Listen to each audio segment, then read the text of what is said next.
अस्सलाम वालेकुम नाज़रीन, बयाबानी PNT न्यूज़ चैनल में आप सभी का इस्तकबाल है। डालते हैं नज़र एक ख़ास खबर की जानिब।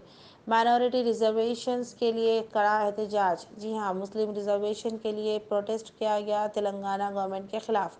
मुस्लिम यूनाइटेड फेडरेशन की जानिब से धरना चौक पर ये तेलंगाना हुकूमत और वक्फ बोर्ड के ख़िलाफ़ मौलाना हकीम सूफ़ी सैयद शाह मोहम्मद खैरुद्दीन क़ादरी प्रेसिडेंट की जानिब से किया गया धरना, जिसमें दीगर लोगों के साथ धरने में पुरजोश अंदाज में शिरकत किए। हुकूमत तेलंगाना CM KCR ने जो वादे किए थे वो पूरे नहीं किए, जिसके बाद 12% रिजर्वेशन, तालीम में, नौकरियों में और माइनॉरिटी कमीशन में रिजर्वेशन के बारे में बातचीत की गई और 2 लाख रुपए की सब्सिडी लोन छोटे कारोबारियों के लिए भी देने की बात की गई थी। इमाम और मुअज्जिन साहब की तनख्वाह और वजीफ़े, गरीब मुसलमानों की मैयत के लिए 10,000 रुपये और 65 गज़ वक्फ ज़मीन लीज़ पर गरीब मुसलमानों के लिए घर के लिए। अगर CM KCR ने अपने गरीबों के लिए जो वादे किए वो पूरे नहीं किए तो इसी तरह से आने वाले वक्त में भी धरने और एहतजाजें मुनक़िद होने वाले हैं। आए देखते हैं इस सिलसिले में ख़ास रिपोर्ट पर नज़र। मोहम्मद आसिफ की ख़ास रिपोर्ट बयाबानी न्यूज़ से। इसी तरह की मालूमात के लिए बयाबानी BNT न्यूज़ चैनल को लाइक, शेयर और सब्सक्राइब करें। जज़ाकल्लाह।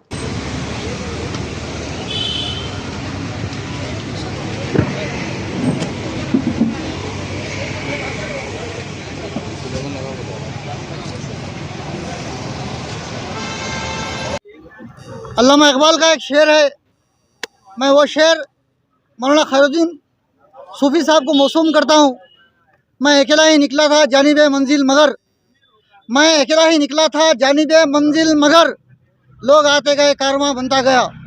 कि मौलाना खैरुद्दीन सूफ़ी साहब की आवाज़ पर आज इतने लोग जमा हुए हैं और तमाम लोगों ने दामे दरमे सुखने इस प्रोग्राम में अपनी काविशों का ताउन किया और आज के प्रोग्राम को कामयाब बनाया। मैं तमाम का फ़र्दन शुक्रिया अदा करता हूँ।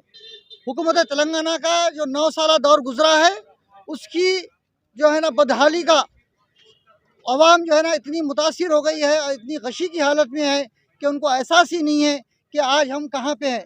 उन सोई हुई कौम को जगाने के लिए, उन मजलूम लोगों के ऊपर जो जुल्म हो रहा है और उनके जो हुकूक पामाल हो रहे हैं, जमहूरियत में जो उनका हक अख्तियार था उसको दिलाने के लिए एक कमर बस्ता बेड़ा उठा करके भूख हड़ताल का नज़्म करने तक के जो जिम्मेदारी आज मौलाना खैरुद्दीन साहब सूफ़ी साहब की सदारत में मुस्लिम यूनाइटेड फेडरेशन जो ने ली है, इसमें तमाम लोगों ने शामिल हुआ है।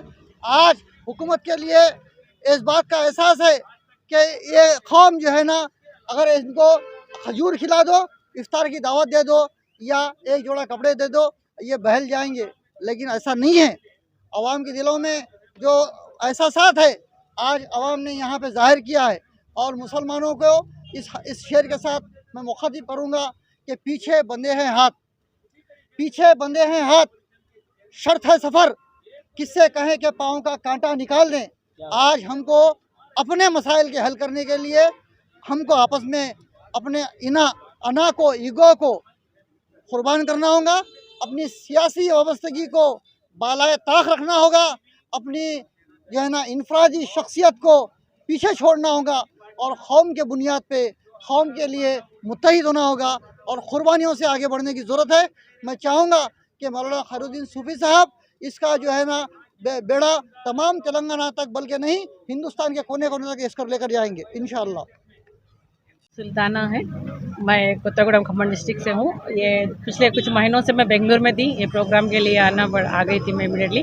पिछले कई सालों से हम लोग KCR साहब जो वादे किए थे वो पूरा नहीं कर रहे थे, उनको याद दिलाने की कोशिश कर रहे। जितना हम लोग पीसफुली कोशिश कर रहे थे वो उन पर कोई असर नहीं हो रहा। तो फिर रमज़ान से हम लोग लास्ट रमज़ान से हम लोग इफ्तार बाइकआउट करके मेमोरेंडम्स देना, जो भी है प्रेस नोट देना होने दो, उन लोगों को भी मेल्स भेज के हमारा जो भी अपने प्रॉब्लम्स है, जो मेरे जो भी जितने भी अब साथियाँ बात किए हैं, तो मैं अलग से बोलने की ज़रूरत नहीं है। उन सभी चीज़ों के लिए हम लोग फाइट कर रहे हैं को कोई मतलब मसले का हल नहीं हो रहा था। फाइनली धरना पे आना पड़ा, भूख हड़ताल पे आना पड़ा कि हमारे हक हम पाने के लिए हुकूमत का फ़र्ज़ है कि वो मुस्लिम आवाम हो, जो भी हो आवाम हो, उनकी तकलीफ़ को, उनके प्रॉब्लम्स को सॉल्व करे। कि वो नहीं करे, वो गैर जिम्मेदार हो गए तो हमको धरना जैसे भूख हड़ताल तक आना पड़ रहा। ये बहुत अफसोस और शर्मनाक बात है ये, क्योंकि डिजिटल इंडिया है, हम इंडिपेंडेंस आके 75 ईयर्स भी हो गए। बड़े आम इंसान हो, कोई मजहबी हो, जो भी हो, ये हड़ताल करके या कुछ भी चीज़ से हम प्रोटेस्ट करके हम हक हासिल करना बोले तो बहुत गलत बात है। तो वो लोग को खुद को एहसास होना चाहिए, वो एहसास दिलाना है। खासकर ये जो सूफी भाई है, इन लोग सब मेरे इंस्पिरेशन है। तो कुछ चीज़ें मैं भी नहीं जानती, जो प्रॉब्लम जो अपने वक्फ बोर्ड को लेके होने, तो ये जो भी प्रॉब्लम्स है, जो सुधीर कमीशन का रिपोर्ट मैंने पढ़ा था, तो ये लोग मेरे को ये प्रोग्राम में इनवाइट कर रहे थे। पिछले 2018 से मैं इसमें हूँ, तो सुधीर कमीशन की रिपोर्ट पढ़ने को बोला था। तो मैं एजुकेट होकर भी मैं नहीं जानती कि हमारी मुसलमानों की हालत SC ST से भी बुरी है।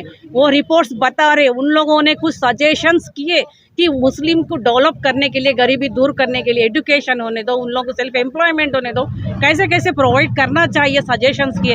वक्फ बोर्ड तो दूर की बात है भाई, इसमें सजेशंस में छोटे छोटे रिजर्वेशंस देना ज़रूरी है। 12% उन्होंने ऐसे ही नहीं बोले, क्योंकि वो लोग रिजर्वेशन सख्त ज़रूरत है बोलने से बोले थे KCR भी, तो कुछ भी इम्प्लीमेंट नहीं हुआ। आशा वर्कर होने दो, छोटे छोटे हेल्थ इश्यूज, एनीमिया प्रॉब्लम है औरतों में, मर्दों में शुगर की बीमारी है, ऐसे कुछ हेल्थ इश्यूज़ के बारे में भी बोले। तो कितने लोगों को वो ट्रीट करे, ये तो बता सकते ना।